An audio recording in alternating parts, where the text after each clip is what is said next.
Guys আমি আছি এখন নদীর মাঝখানে, পুরো নদীর মাঝখানে। দেখেন এই পাশে নদী, এই পাশে নদী। আর আমার বাইকার ভাই সে ঘাড়ে সাইকেল নিয়ে পার হচ্ছে, মনে করেন তার অনেক কষ্ট হচ্ছে। আমি আপনাদের আশেপাশে একটু পরিবেশটা আপনাদের দেখাই, একটু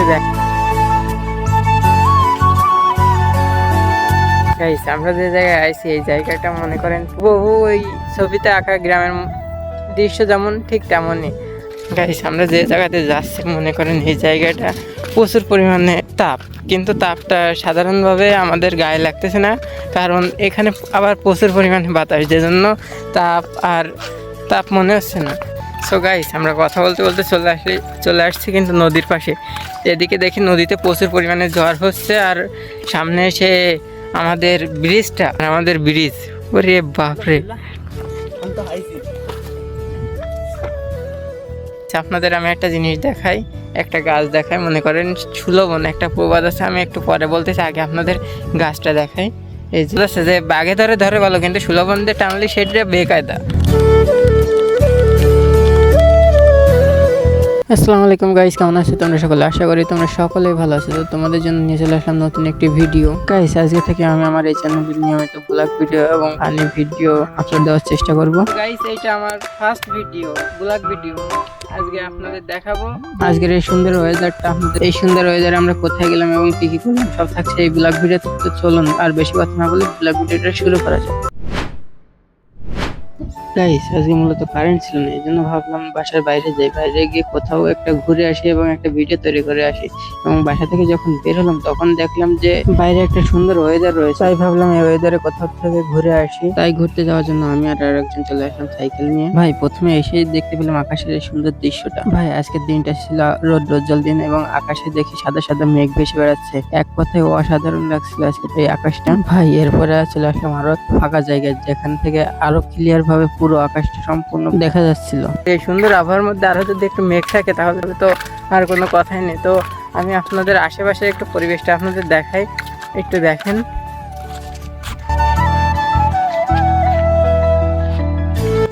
গাইস আমি এখন একটা উপরের জায়গায় উঠতেছি, তো আপনাদের দেখাই। এই দেখেন একটা পাহাড়ের মতো এক প্রকার, মূলত এইটা ছিল ভাটার মাটি, যাদের তারা ইট তৈরি করতো, কিন্তু আপাতত ভাটাটা বন্ধ আছে, এই জন্য এই মাটিটুকু এইখানে থেকে গেছে। আর এছাড়া এমনি আশেপাশে সব কিছু ঠিক আছে। দেখেন এখান থেকে পুরো ইট এরিয়াটা একবার পুরো স্পষ্টভাবে দেখা যাচ্ছে। আপনাদের যদি একটু ব্যাক ক্যামেরাতে দেখাই, দেখুন গাইস চারিদিকে সবুজ দিগন্তের পর দিগন্ত, পুরো ফাঁকা জায়গা। মানে জায়গাটা এক প্রকার অস্থির জায়গা ছিল, যা আপনাদের বলে বোঝানো সম্ভব না। ওইখানে যদি আপনারা থাকেন তাহলে বুঝতে পারতেন। আর একটা কথা কি, আমি তেমন গুছিয়ে গাছিয়ে ভালোভাবে কথা বলতে পারি না, যার কারণে কথাটা একটু অস্পষ্ট আছে, তবে আস্তে আস্তে ঠিক করে নেওয়ার চেষ্টা করব। যাই হোক আরও একটু সামনের দিকে আগাই আমরা। গাইস আমরা যে জায়গায় আইছি এই জায়গাটা মনে করেন পুরো একটা ছবির মতো আঁকা, গ্রামের মতো, যেটা দেখতে পুরো বহু ওই ছবিতে আঁকা গ্রামের দৃশ্য যেমন ঠিক তেমনই। আপনাদের যদি একটু দেখায় তাহলে দেখেন, ছবিতে আঁকা দৃশ্যে যেমন দেখা যায় আকাশে অনেক মেঘ, ওই পাশে একটা গ্রাম, ঠিক তেমনই এখানকার দৃশ্যটা অনেক সুন্দর লাগছিল। ভাই এই সুন্দরের কথা আমি মনে হয় আমার যে শব্দ আছে, যে শব্দ ভান্ডার আছে আমার ভিতরে, সেই শব্দ ভান্ডার দিয়ে আমি প্রকাশ করতে পারবো না। এখানকার দৃশ্যটা অনেক সুন্দর ছিল। আর পাশে ছিল অনেকগুলো বাউলা গাছ, দেখেন বাউলা গাছে ফুল ফুটেছিল হলুদ হলুদ। এখানে হলুদ ফুলগুলো অনেক সুন্দর লাগছিল, বিশেষ করে খালি চোখে আরো ভালো লাগছিল। যখন কাছে ছিলাম, ক্যামেরায় কেমন দেখা যাচ্ছে তা জানি না, তবে যখন কাছে ছিলাম তখন অনেক সুন্দর লাগছিল। আপনাদের একটু দেখাই এগুলো। এটা মূলত একটা অবদার রাস্তার পাশে আগে অনেকগুলো বাউলা গাছ ছিল, তবে সেগুলো কেটে ফেলে দিয়েছিল। পরে এখন আবার দেখি অনেকগুলো বাউলা গাছ সারি সারি লাগানো আছে, এখন নতুন করে বাউলা গাছগুলো জন্মাচ্ছে। গাইস আমরা এখন পার হচ্ছে একটা ভেড়ি দিয়ে, মনে করেন ভেড়িটা প্রচুর পরিমাণে সরু। আমরা এর এই পাশে একটা ছোট নদী আছে, সেই নদীটা চার দিয়ে পার হতে হবে, পার হয়ে আমরা ওই পাশে যাব, গিয়ে তারপরে আমরা আবার আমাদের পিছের রাস্তায় উঠবো। যাচ্ছে মনে করেন এই জায়গাটা প্রচুর পরিমাণে তাপ, কিন্তু তাপটা সাধারণভাবে আমাদের গায়ে লাগতেছে না, কারণ এখানে আবার প্রচুর পরিমাণে বাতাস, যে জন্য তাপ মনে হচ্ছে না। আশেপাশে পুরো ফাঁকা জায়গা, দেখেন এই ফাঁকা জায়গায় এক প্রকার কোনো আশেপাশে গাছপালা নাই। এখন এর ভিতরে হচ্ছে কি বাতাস আছে, প্রচুর পরিমাণে বাতাস, যে বাতাসের জন্য আর ওই তাপটা আমাদের গায়ে লাগতেছে না। আর ওইদিকে দেখেন আমার বাইকার, সে বাইক নিয়ে পার হচ্ছে কত সুন্দরভাবে। রাস্তাটা এত মোটা হয়েছে যে যার জন্য বাইক নিতে অসুবিধা হচ্ছে না, একবারে পুরো খাঁটিভাবে বাইকটা নিয়ে যাচ্ছে করতেছে।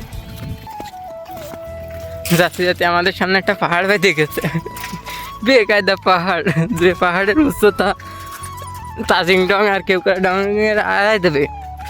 বাংলাদেশের প্রথম সর্বোচ্চ পাহাড় এইটা, কিন্তু এই পাহাড়ের খোঁজ তো কেউ জানে না, এই জন্য আর কি এই পাহাড় সম্পর্কে কেউ অবগত নেই। এই পাহাড়ের খোঁজটা সর্বপ্রথম আমি বের করেছি, এইটাকে আগে কেউ জানতো না, আর জানলেও মনে করেন কেউ এইভাবে গুরুত্ব দেয়নি, কিন্তু আমি আজ আপনাদের প্রথম জানালাম। সো গাইস, আমরা কথা বলতে বলতে চলে আসছি কিন্তু নদীর পাশে।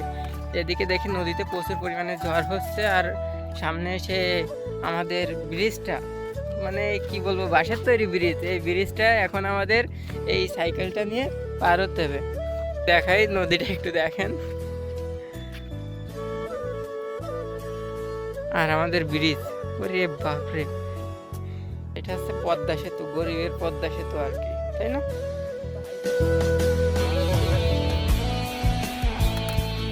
গাইস, আমি আছি এখন নদীর মাঝখানে, পুরো নদীর মাঝখানে।